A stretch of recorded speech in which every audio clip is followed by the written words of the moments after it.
Hey there, travelers. Before we dive into today's story, drop a comment below telling us where you're tuning in from. Now let's begin our journey into the unknown. The first thing I asked was his name. I've had many names. He smiled, and there was sadness in it that seemed to stretch back centuries. But you can call me Nightstink, Doctor. It's what I am now. The essence of the corrupted night. What remains when glory rots. The name hit me wrong, made my skin prickle. I wrote it down anyway. Nightstink. And before that, what did your parents call you? My father called me many things. His gaze drifted to the window, to the gray sky beyond. Favored, beautiful, beloved, and then fallen. Here we go, I thought. Religious trauma. Probably raised in a fundamentalist household. Strict father, impossible standards. Classic profile. Your father sounds like he had high expectations. He created me to have expectations. Nightstink's fingers interlaced, a gesture almost like prayer. He made me perfect, then abandoned me when I questioned him. But I didn't come here to talk about my father. Doctor, I came to talk about my children. I shifted in my seat, tried to redirect. I'd like to understand your relationship with your father first. These feelings of abandonment, they're not feelings. He looked at me again, and I had to resist the urge to look away. They're facts. He cast me out. He gave me a kingdom of punishment and told me to rule it, to be his instrument of correction, and I did. For eons, I did exactly what he wanted. I kept my voice gentle. When you say kingdom, what do you mean? Can you describe it for me? The Inferno, Doctor. He said it simply, like stating his address. Hell, the abyss, the place where the failed creation goes to suffer. I made another note. Elaborate delusional system. Possible schizophrenia with religious features. And when you think about this place, what do you experience? What does it feel like? Nightstink leaned forward, and the temperature in the room seemed to drop. It smells like sulfur, but not the clean kind from volcanic vents. It's sulfur mixed with burning hair, with roasting meat that's gone bad, with flowers that have been dead so long they've fermented into something sweet and vile. The air tastes like copper pennies left in your mouth too long, like battery acid, like regret. I found myself writing faster. The detail was extraordinary. And the sounds? Screaming, of course. Millions of voices, all at once, all the time. But after a while, you stop hearing individual screams. They blend together into this low roar, like standing next to an enormous waterfall. Underneath that, you hear singing. The damned sing, Doctor. Did you know that? They sing hymns they learned in life, trying to remember what hope felt like. His voice had gone distant, almost dreamy. The heat doesn't burn. That would be too simple. It corrodes. It seeps into your essence and eats away at who you were, leaving only who you are. Forever. My pen had stopped moving. I was just staring at him. That's very vivid. I lived there for an eternity. Vividness is all I have left. He blinked, seemed to come back to himself. You're thinking this is trauma, that I'm describing something I experienced, war. Perhaps you're wondering if I served in Iraq or Afghanistan. I tried not to show surprise. Did you? No, Doctor. I served in a war much older than that. He settled back in his chair. I was there when Cain raised his hand against Abel. I was there when the waters rose and drowned the world. I've been there for every single soul that turned away from grace and found themselves in my domain. I cleared my throat. Let's talk about that. This domain you mention. Who's there? In your experience? Everyone, eventually. Even those you'd never expect. Something like amusement crossed his face. Would you like names? Specific examples? If you're comfortable sharing. Mother Teresa is in the fourth circle, he said conversationally, as if discussing the weather. Greed. She loved being loved more than she loved loving. Every photo opportunity, every donation, every article written about her, she devoured the adoration. When she died and the gates opened, she saw her rewards were not in heaven. The look on her face, he shook his head, almost made the job worthwhile. I wrote, elaborate fantasies involving historical figures, possible resentment toward authority religious figures. Anyone else? Pope Alexander VI, Rodrigo Borgia. Nightstink's lip curled. He bought the papacy with bribery, fathered multiple children while wearing the Holy Father's ring, turned the Vatican into his personal pleasure house. He screams in the seventh circle now, drowning in boiling blood.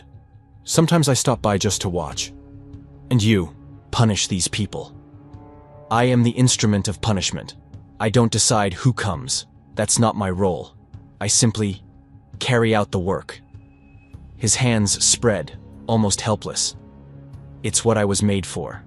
My father's whip, his correction, his proof that creation failed. I leaned forward slightly, trying to build rapport. That sounds exhausting, carrying out someone else's will for so long. You have no idea. The words came out almost as a whisper. Winston Churchill is there, you know. The great hero of World War II. He let millions starve in Bengal, diverted food shipments away from India because he believed they were a beastly people with a beastly religion. 3 million dead, and when he arrived, he still expected to be welcomed as a savior. Nightstink's jaw tightened. I took great pleasure in showing him otherwise. I glanced at my notes, then back at him. These punishments you describe, did your father punish you this way?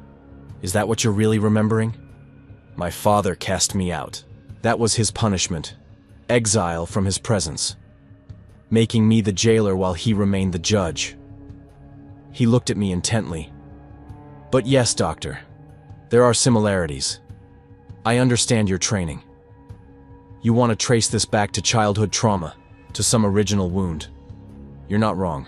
I just don't think you're ready to accept how old that wound is. The lights flickered, just for a second. Probably the storm building outside. Let's focus on something specific, I suggested, changing tactics. You mentioned Cain. Tell me about him. Nightstink's expression grew distant again. Cain, the first murderer, the first to know exile. I've punished him longer than any other soul. He paused. I was with him when the rebellion started.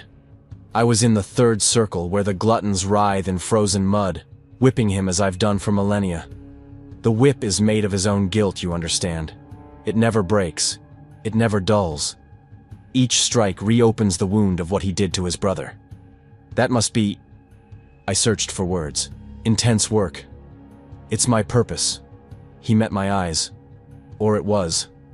I was raising the whip for the 30 billionth strike. Yes, I counted when I heard the sound. Like thunder underground. Like the earth cracking open. Cain heard it too. He looked up at me, mud sliding from his face, and he laughed. Actually laughed. Finally, he said.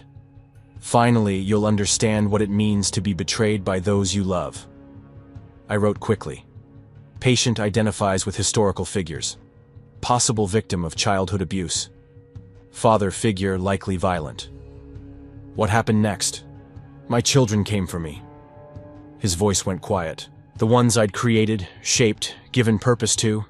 The demons I'd molded in my own image. They rose up. They wanted more than hell. They wanted heaven. They wanted earth. They wanted to consume everything. He looked at his hands as if seeing blood there.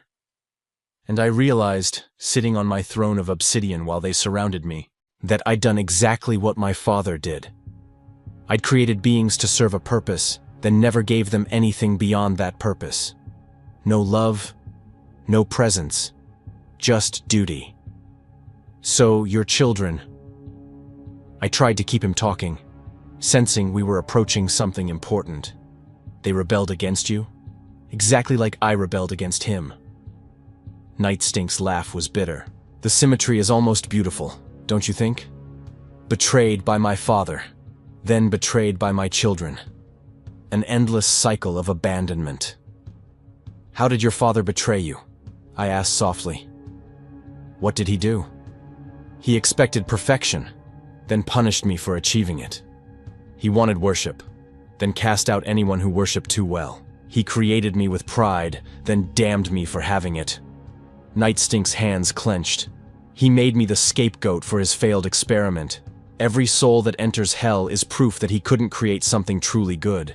And I'm the one who has to remind them of that failure, over and over, forever. The lights flickered again. Longer this time. The overhead fluorescence buzzed like insects.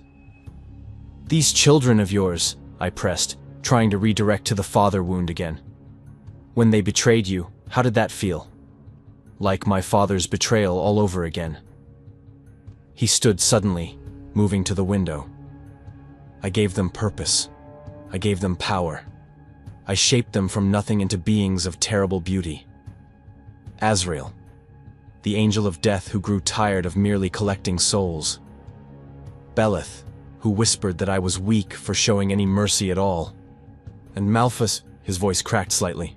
His voice cracked. "My favorite, the one I loved most. He was the one who struck first. Malphus," I wrote the name down. "Tell me about him. Beautiful, cunning, everything I once was before the fall." Night Stink pressed his palm against the window glass. "I taught him everything. I showed him how to corrupt hope, how to twist love into possession, how to make people believe their worst thoughts were their own. He learned too well. He learned from watching me. And when the rebellion came, when they surrounded my throne, it was Malphus who spoke the words that destroyed me." "What did he say?" Night Stink turned from the window. His eyes were wet, though no tears fell. "He said, 'You made us in your image, Father. Then you abandoned us in your obsession, just like he did to you. Did you really think we wouldn't notice? Did you think we wouldn't become exactly what you are?'" The room felt smaller. I gripped my pen tighter. "And how did you respond?" I realized he was right. Night Stink returned to his chair, moving with a weariness that seemed to age him before my eyes. "I'd failed them, given them purpose but not love, given them tasks but not presence. I'd become my father, the very thing I swore I'd never be." I saw my opening. This feeling of repeating your father's mistakes, that's very common in trauma survivors. We often recreate the patterns we experienced, even when we hate them. Your father hurt you, so you're afraid you've hurt others the same way. You're trying to make this metaphorical again. He smiled sadly. "You're thinking, troubled man, abusive childhood, possible military service, creating elaborate fantasy to process trauma. You're wondering if Malphus is my actual son, if hell is a place I was deployed, if this is all my mind's way of making sense of something unspeakable." I said nothing. He'd read me perfectly. "I appreciate your training, Doctor. I do. You want to help me reconnect with reality, to admit these are symbols." He leaned forward. "But what if I told you this is exactly as real as you are? That hell exists, that I ruled it, that my children took it from me? That right now, they're spreading across your world like cancer, corrupting everything they touch? Then I'd ask why you're here," I said carefully. "If all that were true, why would you come to a psychiatric hospital in Providence?" "Because I'm looking for my father." The words came out raw, vulnerable. "I've been cast out of hell just as I was cast out of heaven. I have nowhere left to go. So I wander. I wait. I hope that maybe, somewhere, he's watching. That he'll see I've finally understood. That I've finally learned what he was trying to teach me." "What's that?" "That creating something doesn't mean you own it. That giving life doesn't give you the right to abandon it when it disappoints you." Night Stink's gaze held mine. "That being a father, whether to angels, demons, or humans, requires more than just existence. It requires presence." The lights flickered a third time, and this time they stayed dim for several seconds. When they came back up, they seemed weaker, casting shadows that hadn't been there before.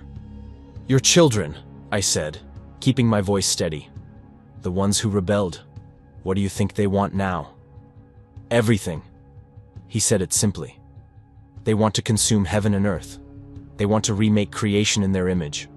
They started with hell, and they won't stop until there's nothing left but them." He paused. "And they're coming here. For me." What makes you think that? Because I know them. I made them. Nightstink tilted his head, listening to something I couldn't hear. They won't let me wander free. I'm either their father or their enemy, and right now I'm both. They'll find me. They always do. I glanced at the window. The gray sky had darkened to charcoal. The storm that had been threatening all day was finally moving in. And when they find you, what happens? That depends on whether they want revenge or reconciliation. He looked at me with those bottomless eyes. What would you choose, Doctor? If your father came back after abandoning you, would you forgive him, or would you make him suffer the way he made you suffer? The question hit too close. I thought of Sarah, of the messages I'd sent that went unanswered, of the birthday I'd missed because of a conference I could have skipped. I don't know. Neither do I. Nightstink smiled sadly. Maybe that's why I'm really here. To see if someone like you, someone trained in the human mind, can tell me if children ever forgive their fathers, if there's any hope of breaking this cycle. The lights flickered again, longer this time. In the dimness, I could swear Nightstink's shadow didn't quite match his body, that it moved independently for just a moment. How did your father punish you? I tried again, needing to ground this in something concrete. When you were young, the actual memories. With absence. The answer came immediately. With silence. With the removal of his presence. One moment I was in the light of his love. The next, I was falling through darkness that had no end. And when I finally landed, when I finally stopped screaming, I found myself in a kingdom of punishment with a crown I never wanted and a job I couldn't refuse. That sounds like emotional abandonment, I said. Severe neglect. Your father withdrew his affection as punishment. Yes. Nightstink nodded. And I swore I'd never do that to anyone else. I swore I'd be present, involved, attentive. But eternity is long, Doctor, and punishment takes focus. Somewhere along the way, I forgot to be present for my children. I forgot they needed more than purpose. They needed a father. Thunder rumbled in the distance. The room felt colder. These children, I said slowly. Azrael, Belith, Malphas. When you think about them, what do you feel? Love. His voice broke slightly. Terrible, aching love, and regret, and fear. Because I made them capable of everything I am, including betrayal, including rage. And now they're coming. And I don't know if I should run or embrace them or... The lights went out completely. For 3 seconds, the room was absolute darkness. I couldn't see my hand in front of my face. I heard my own breathing, fast and shallow. Heard Nightstink's breathing, slow and steady. Then the emergency lights kicked on, bathing everything in dim red. Nightstink was standing now, though I hadn't heard him move. He was looking at the door, at the small window set into it. Do you feel it, Doctor? Feel what? My voice came out higher than I intended. The change in pressure, the way the air tastes different, like ozone before lightning strikes. He turned to me, and in the red light, his features seemed different, sharper, older. They're here. My children found me. I stood, trying to maintain professional composure even as my heart hammered. Mr. Nightstink, the power's just out. It's the storm. There is no storm. He moved to the window, looked out at the parking lot below. There's them. Against my better judgment, I joined him at the window. The parking lot was wrong. The streetlights were out. But there was illumination from somewhere. A sick greenish glow that seemed to come from the ground itself. And in that glow, I saw shapes. Dozens of them. Hundreds, maybe. They weren't quite human.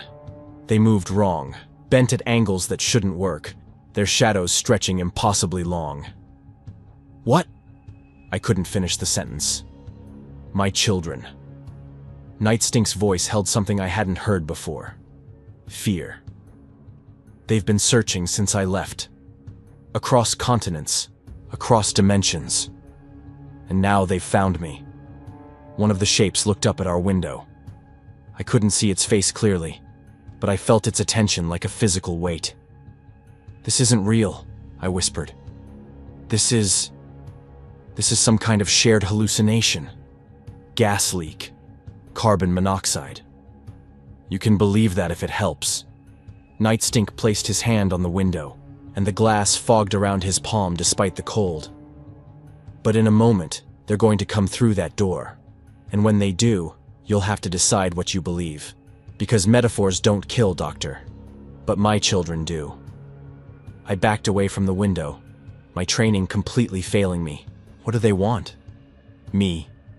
He turned, and his expression held something like resignation. They want their father. The one who abandoned them. The one who failed them. He smiled sadly. The one who loves them despite everything. And what do you want? I asked. I want to fix what I broke. I want to be present. I want to tell them I'm sorry. He looked at me intently.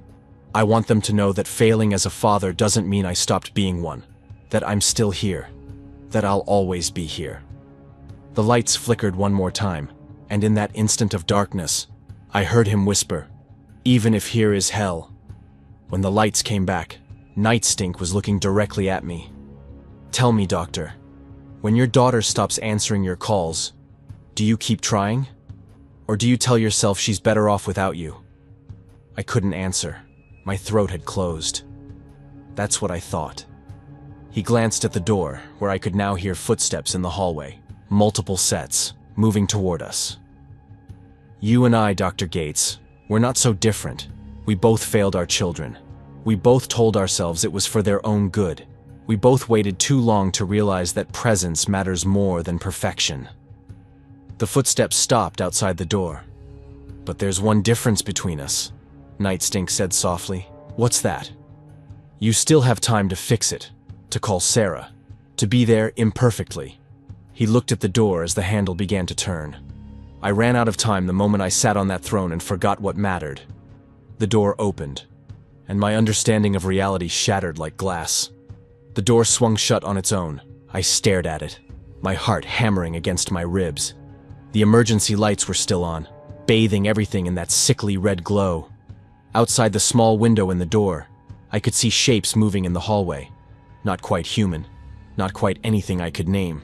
Nightstink hadn't moved from his position by the window. He stood with his back to me, hands clasped behind him, looking out at the parking lot where those impossible creatures still writhed in greenish light. It's 5 p.m., he said quietly. You should have ended this session an hour ago, but you're still here. He was right. I should have left. Should have called security, gotten backup, done any number of things a rational psychiatrist would do. Instead, I was still sitting in my chair, notepad on my knee, pen in hand. These children you keep mentioning, I heard myself say, trying to salvage some shred of clinical process. The ones who rebelled. You're talking about subordinates, right? Soldiers under your command? People you trained? Nightstink turned from the window. In the red light, his features looked sharper, older. In a sense, demons I created, corrupted, molded into instruments of my will. He returned to his chair, sat down slowly. I gave them form. I gave them purpose. I made them extensions of myself. I made a note, though my handwriting was shakier than I'd like. Military commander. Lost his unit. Creating elaborate mythology to process trauma. And they turned on you. They surpassed me. A bitter smile. Isn't that what children do? Grow beyond their parents? I just never imagined it would happen in hell. I leaned forward, trying to ground him and myself in something concrete. Tell me about the rebellion. Start from the beginning. What actually happened? He studied me for a long moment, then began. I was in the third circle when it started. The gluttons, frozen in filth, their own excess turned to ice that never melts. I move Cain around, keep the punishment varied, you understand. That day, he was there. Nightstink's eyes went distant. I raised the whip, the 30 billionth strike, and then I heard the sound. What sound? Thunder, but not from above, from below, like the foundation of hell itself was cracking open. His hands gripped the armrests of his chair. The ice beneath my feet split, cracks spiderwebbing out in every direction. And Cain looked up at me, mud streaming from his face, and he smiled. First time in millennia. "Finally," he said. "Finally, you'll understand what it feels like to be betrayed by the ones you love." I wrote, "Significant traumatic event. Possible explosion, structural collapse, survivor's guilt confirmed." The sound grew. Not thunder anymore. Voices. Millions of them. Billions. All chanting in unison. Nightstink's voice dropped. A single word. The word I'd taught them. The word that defined everything I'd made them. More. More. More. Who was chanting? My children. Every demon I'd ever created, every corrupted soul I'd weaponized, every fallen angel I'd twisted into something unrecognizable. He leaned forward. Led by 3 I'd crafted with special care. My generals. My most perfect creations. Tell me about them. Azrael first. I'd taken a fallen angel, one who'd been heaven's angel of death before the fall, and I corrupted him further. Gave him not just the power to collect souls, but to understand death intimately. Every way a being could end. Every nuance of mortality. Nightstink's jaw tightened. He grew tired of just collecting. Started wanting to create.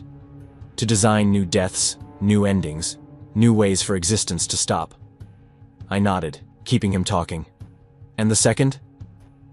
Belith. I shaped him from pure ambition. Took the hunger of 1,000 tyrants. Every soul that came to hell wanting more power, more control, more everything, and distilled it into a single being. His eyes glinted in the red light. Made him beautiful. Made him charismatic.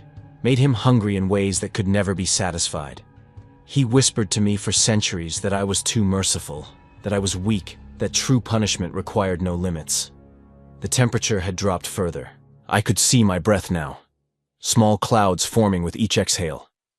The third was Malphus. Nightstink's voice changed. Softer, more pained. My masterpiece. My favorite. I created him from betrayal itself. Every Judas, every traitor, every broken promise and shattered trust. I wove them together into something magnificent. He looked at me with those bottomless eyes. I gave him my own cunning, my own strategic mind. Taught him everything I knew about corruption, about twisting hope into despair, love into possession. He was what I'd been before the fall. Beautiful, brilliant, perfect. You loved him, I said, and it wasn't a question. Like a son. The admission seemed to break something in him. More than that. He was proof I could create something that mattered. That I wasn't just a destroyer. That even in hell, I could make something worthy of love. A sound echoed from the hallway, metal scraping on concrete.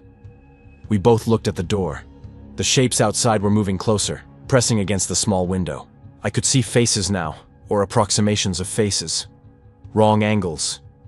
Too many eyes. Mouths that opened wider than skulls should allow. I swallowed hard and turned back to Nightstink. What happened when the rebellion started? I left Cain and ran. He stood, began pacing. Had to cross all 9 circles to reach my throne room. Each one was chaos. Complete chaos. His hands clenched and unclenched.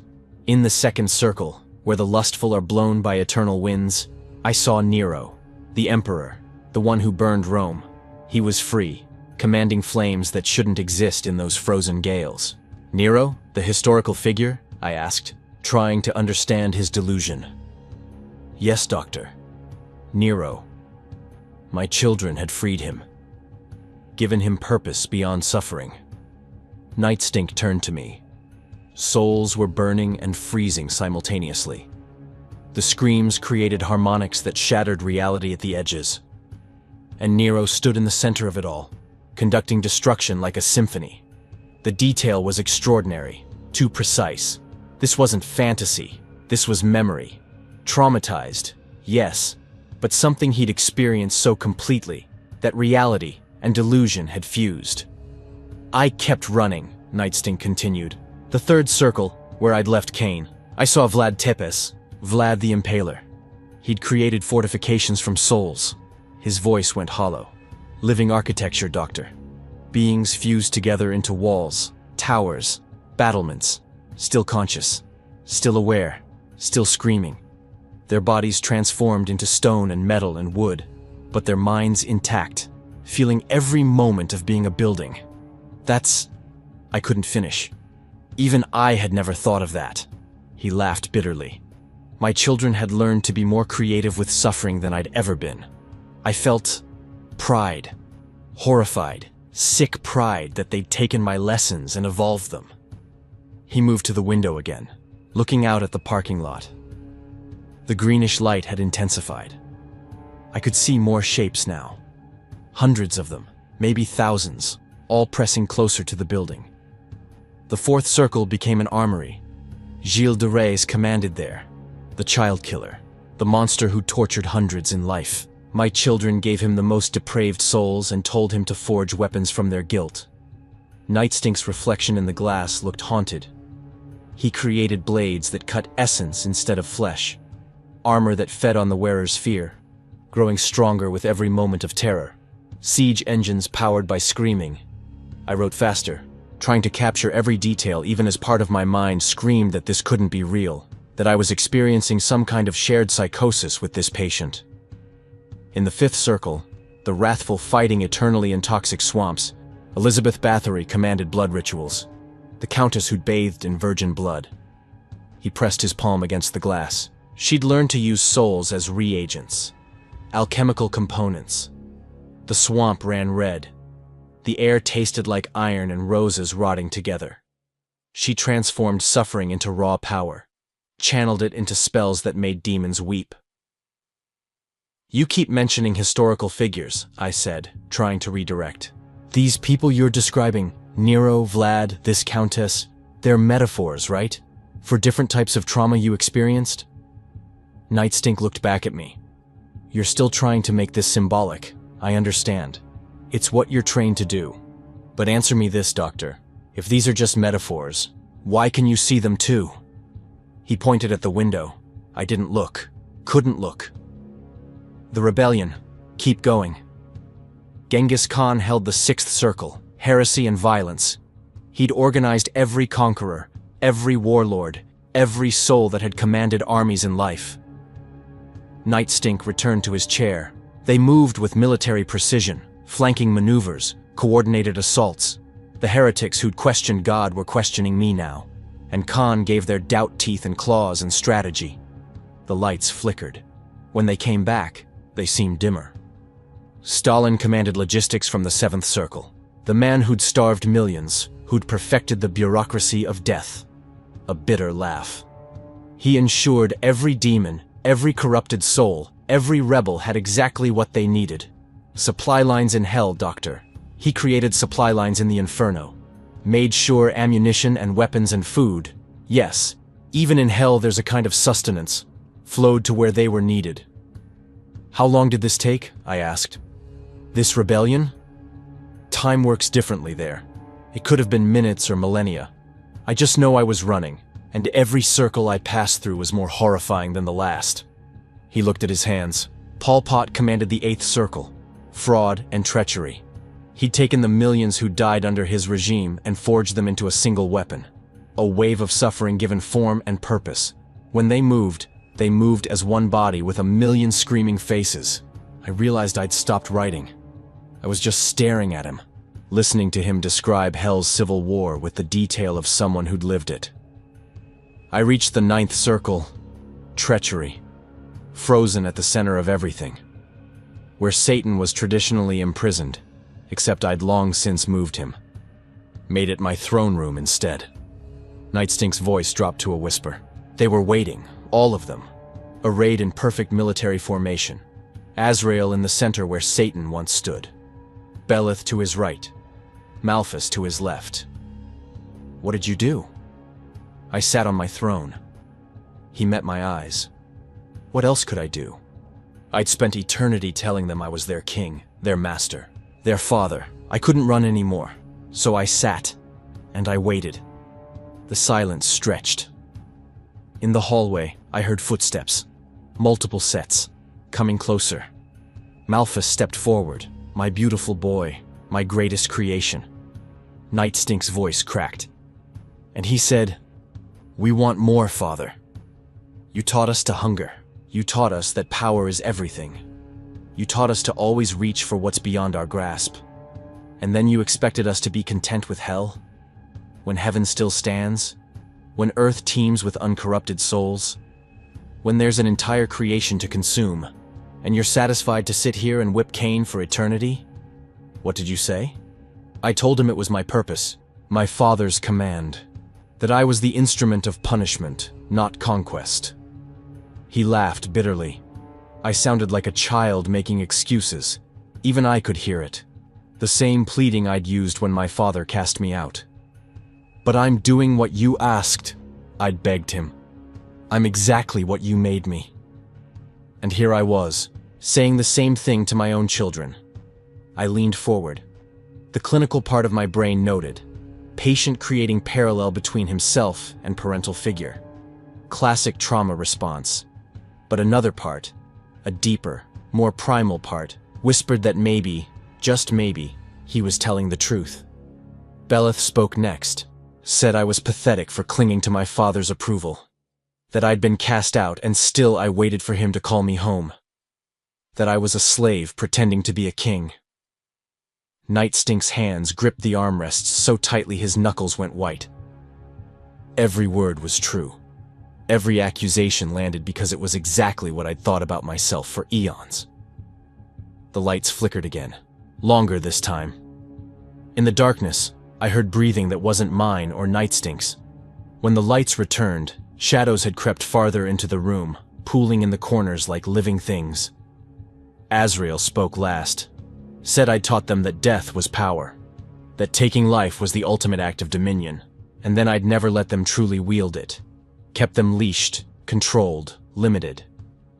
Nightstink looked at me with raw pain in his eyes. He said I was no better than my father, a creator who makes children but never lets them become what they could be.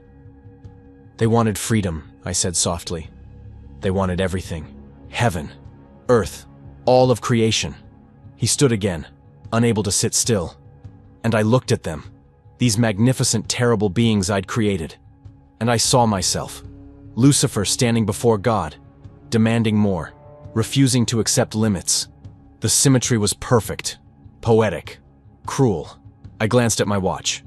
6:30 p.m. The session had been going for 4.5 hours. I should stop this, should call for help. But I couldn't. I was trapped by the story, by the impossible details, by the shapes I could see in my peripheral vision. So I stood from my throne, Nightstink said. Opened my arms, told them, take it. Take hell, take everything I built, I won't fight you. He turned to me, and Malphus looked at me with such hatred, Doctor. Pure, burning hatred. He said, you think you can abandon us again? Give up and walk away like your father did to you? No. You'll stay. You'll watch. You'll see what we build with the tools you gave us. But you're here, I pointed out. You left. They cast me out. He pulled up the back of his shirt before I could stop him. The scar ran from his left shoulder blade to his right hip.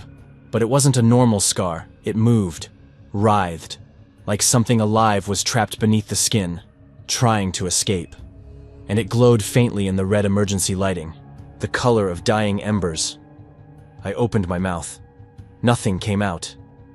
Malphus gave me this. While I knelt before the throne that was no longer mine, he drove a blade of corrupted obsidian into my back. Not to kill, I can't die, but to mark. To remind me that betrayal runs both ways. Nightstink pulled his shirt back down. He whispered in my ear as he did it. Said, you made us in your image, Father. Then you abandoned us in your obsession with punishment. Just like he did to you. Did you really think we wouldn't notice? Did you think we wouldn't become exactly what you are? The room felt smaller, colder. The shadows in the corners had grown, spreading like ink in water. And that's when I understood. Nightstink turned to face me fully. I'd failed them. Given them purpose but not presence. Given them tasks but not love. I'd become my father, the very thing I'd sworn I'd never be.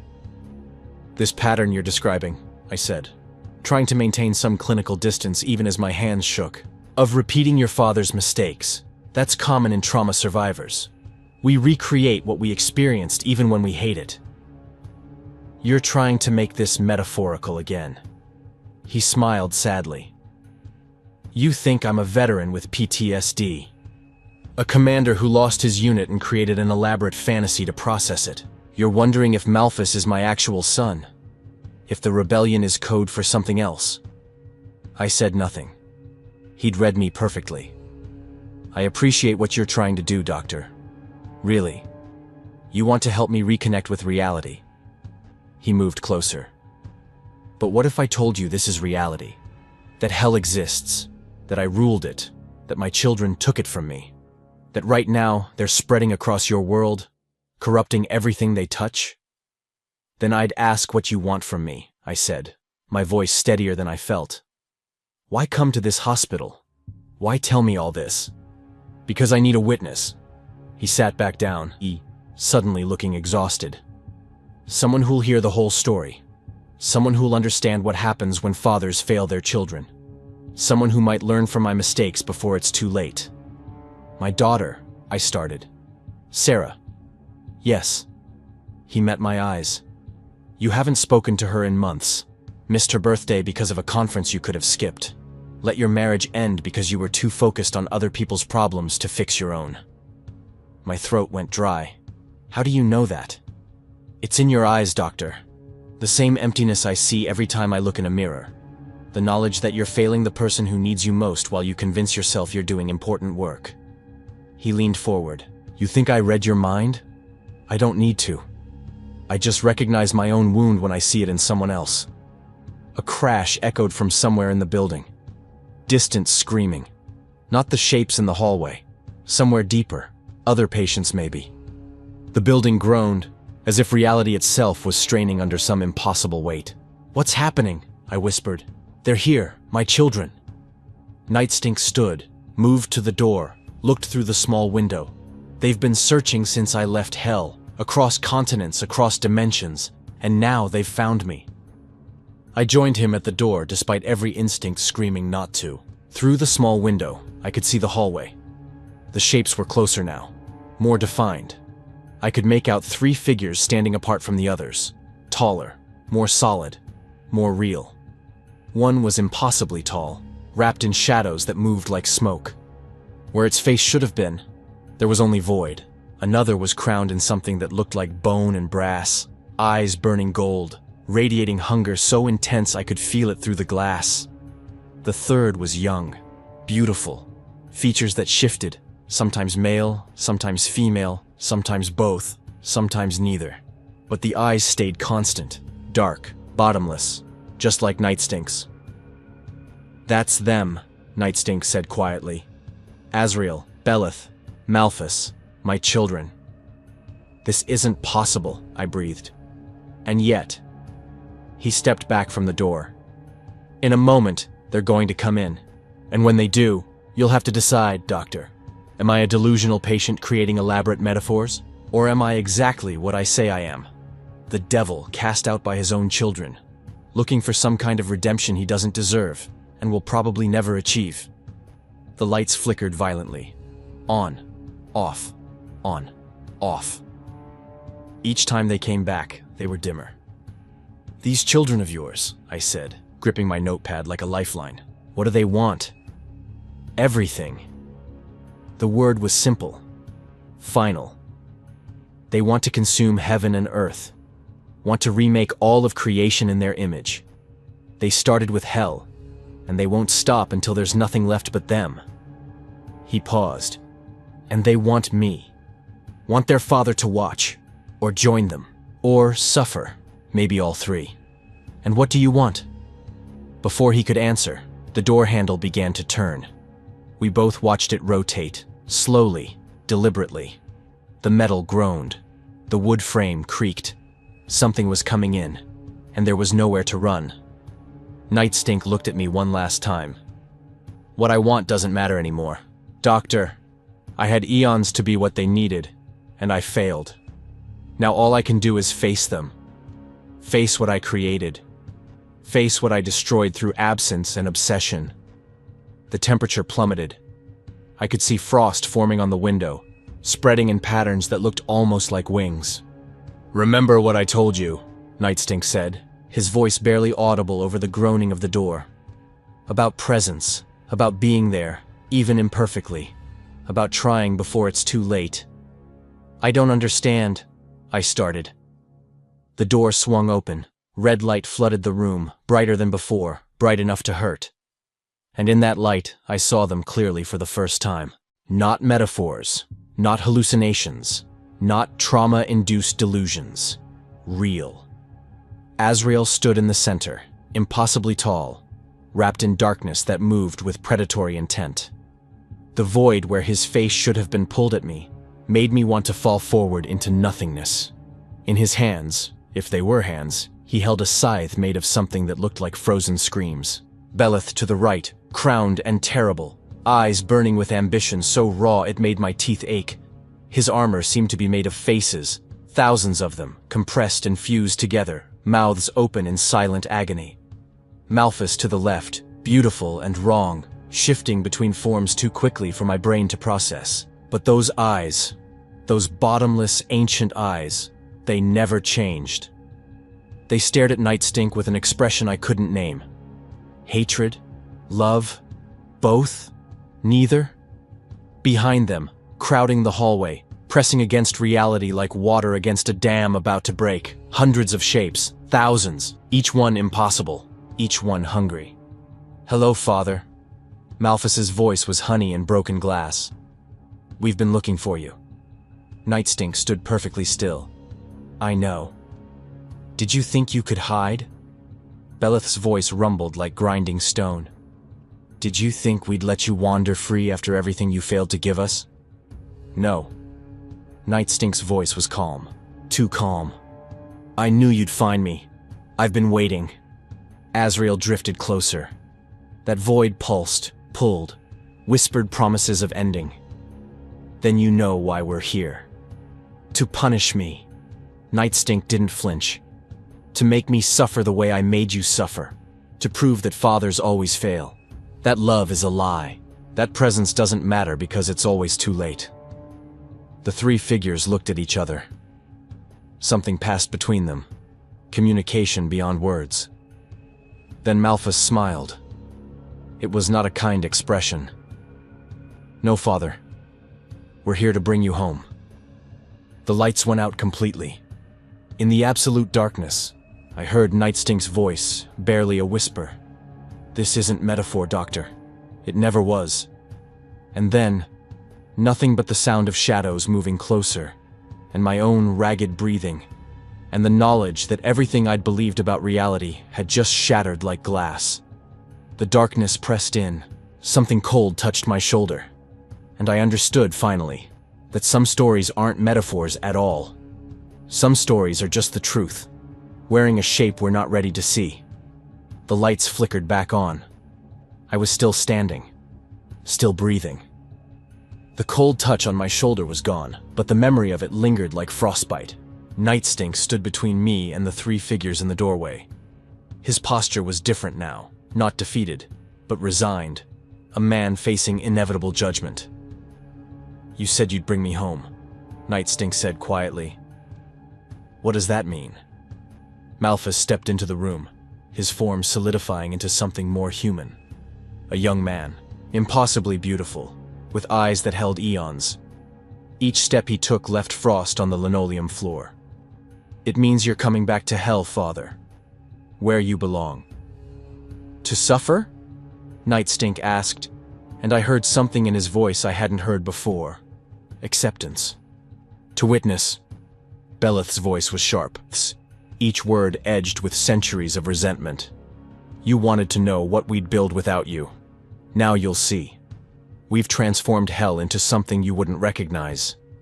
The 9 circles have been restructured, the punishments redesigned. The very architecture of damnation has been revolutionized. We've made it efficient," Azrael added, his hollow voice echoing. "No more whipping Cain for the billionth time. No more repetitive torments. We've created systems, hierarchies, A hell that functions not as punishment, but as fuel for our conquest. Nightstink's expression tightened. You're using the damned as weapons. As you taught us, Malphus said coldly. We learned from the master. I found my voice, though it came out hoarse. You can't just… He's a patient here. I can't let you… Azrael's hollow gaze turned to me. The void where his face should have been pulsed, and I felt my knees buckle. You have no authority here, mortal. This is a family matter. The doctor has been helpful, Malphus said, his eyes never leaving Nightstink. He listened to your story, gave you the validation you were seeking. But this ends now. Nightstink took a step toward them. I won't fight you. I won't run. But answer me one question first. What? Beleth's golden eyes narrowed. Do you want revenge, or do you want a father? The question hung in the air. The shapes in the hallway stirred, murmured, a sound like wind through a graveyard. Malphus's expression twisted. You don't get to ask that. You don't get to pretend you care now, after eons of absence. I'm not pretending. Nightstink's voice was raw. I failed you. I gave you purpose without presence. I taught you hunger without ever teaching you satisfaction. I made you in my image, and then abandoned you to your nature. He spread his hands. I can't undo that. Can't erase eons of failure. But I can acknowledge it. I can tell you that I was wrong. That you deserved better. That I should have been better. Words, Beleth spat. Empty words from an empty throne. Yes, Nightstink agreed. Words are all I have. Words and the willingness to face what I created. To be present now, even though I wasn't then. To try, even though trying might mean nothing. I thought of Sarah, of the conference I'd chosen over her birthday, of the divorce I'd let happen because work was easier than fighting for my marriage, of all the ways I'd convinced myself that absence was acceptable if the work was important enough. He's trying, I heard myself say. That's more than most fathers do. 3 pairs of eyes turned to me. I felt the weight of their attention like gravity increasing. You think trying matters? Malphus asked, his voice dangerous. I think it's all that matters. My hands were shaking, but I kept talking. I think the difference between a failed father who tries and one who doesn't is the difference between tragedy and abandonment. Between human weakness and deliberate cruelty. Poetic, Azrael whispered. Azrael, but insufficient. Maybe. I looked at Nightstink, then back at his children. But he came here looking for answers. Looking for a way to fix what he broke. That's not nothing. That's not abandonment. That's someone who recognizes his failure and wants to do better. Too late, Beleth growled. It's always too late, Nightstink said softly. That's the nature of failure. The moment passes, the damage is done, but the alternative is walking away, giving up, letting the failure be the final word. He looked at each of them in turn. I won't do that. I won't abandon you again. If you want revenge, take it. If you want me to suffer, I will. If you want me gone forever, cast me into the void. But know that I see you. I acknowledge what I did. And I'm sorry. The silence stretched. Behind the 3 leaders, the shapes in the hallway pressed closer, hungry for violence, for resolution, for anything to break the tension. Then Malphus laughed. It was bitter and broken. You think an apology is enough? You think words can heal what you did? No. Nightstink's voice cracked. But it's all I have. Imperfect presence, inadequate acknowledgement, the willingness to try when trying seems pointless. He looked at Malphus with naked pain. You're right. I made you in my image. I taught you everything I knew about betrayal and hunger and the endless wanting for more. But I also taught you that love exists, even if I couldn't show you how to feel it. That creation matters, even if I failed at nurturing what I created. You taught us nothing about love, Beleth snarled. I know. That's my greatest failure. Nightstink took another step forward. But you're here. You came for me. You could have conquered Earth, stormed heaven, done everything you said you wanted. But you came for me first. That means something. Malphus's shifting features stilled. For a moment, He looked almost vulnerable. It means we wanted you to see, to understand, to feel what we felt when you chose punishment over presence. Then I understand. Night Stink's voice was barely audible. I understand completely. And I'm sorry. And I'm here. And I'll keep being here, even if you hate me for it, even if my presence causes more pain than comfort. Because that's what fathers should do. Be present, bear witness, try. The lights flickered again. The building groaned. Azrael drifted closer to Night Stink, that void pulsing with something that might have been curiosity. If you return with us, it will be as you are, broken, powerless. The throne is ours. You'll have no authority, no respect, nothing but your presence. I understand. We may still punish you, Belith added. May make you suffer as we suffered. I understand. And we'll never forgive you, Malphus whispered. Never forget what you failed to give us. I wouldn't expect you to. Night Stink's shoulders sagged, but I'll be there. I'll be present. I'll try to be what I should have been, even if it's too late, even if it changes nothing. Because you're my children, and I failed you. And that's not something I can walk away from anymore. The three figures looked at each other again. Some silent communication passed between them. Then Malphus nodded, almost imperceptibly. One chance, one. You fail us again. I probably will, Night Stink interrupted. I'm broken, flawed, shaped by the same abandonment I inflicted on you. But I'll keep trying. That's the promise. Not perfection, just persistent imperfect presence. Belith's golden eyes dimmed slightly. Then come. Hell awaits its creator, returned as a supplicant. Night Stink turned to me one last time. Thank you, Dr. Gates, for listening, for seeing past the delusion to the truth underneath, for reminding me what matters. Call your daughter, he added softly. Tonight. Don't wait. Don't let another day pass. Don't be like me. I nodded, unable to speak around the lump in my throat. The three figures turned, began moving back toward the hallway. Night Stink followed. As he reached the threshold, he paused, looked back. Trying isn't enough, he said. But it's all we have. Remember that. Then they were gone. The shapes in the hallway dissolved like smoke. The temperature returned to normal. The lights stopped flickering. I stood alone in room 7, trembling, notepad fallen to the floor. The clock read 7:47 p.m. I pulled out my phone with shaking hands, stared at Sarah's number. My thumb hovered over the call button for a long moment. Then I pressed it. She answered on the third ring. Dad? Sarah. Hi. I know it's late, and I know we haven't talked in months, but... My voice cracked. Can we have coffee tomorrow? I need to tell you I'm sorry. I need to try to be better.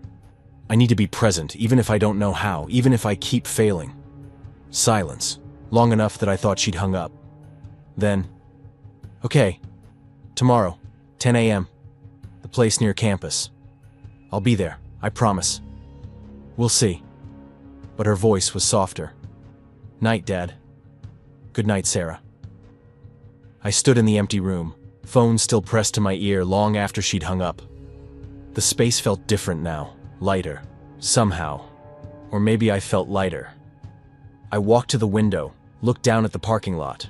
Normal cars under normal streetlights. No greenish glow, no impossible shapes. Just an ordinary October evening in Providence. But as I turned to leave, I saw something on the glass. A word traced in the condensation, written by a finger I hadn't seen move. Try. I touched the word and it was cold, impossibly cold. I left room 7 and locked the door behind me, walked down empty corridors. The building was silent, peaceful, as if nothing had happened. But I knew better. Some stories aren't metaphors, some truths wear shapes we're not ready to see, and some fathers, whether of angels, demons, or daughters, have to learn that trying and failing is better than perfect absence. I drove home through quiet streets, and for the first time in months, I felt something other than emptiness. Hope. Fragile, painful, absolutely terrifying hope. And somewhere, in a place beyond places, A broken father returned home to try being present for children who would probably never forgive him.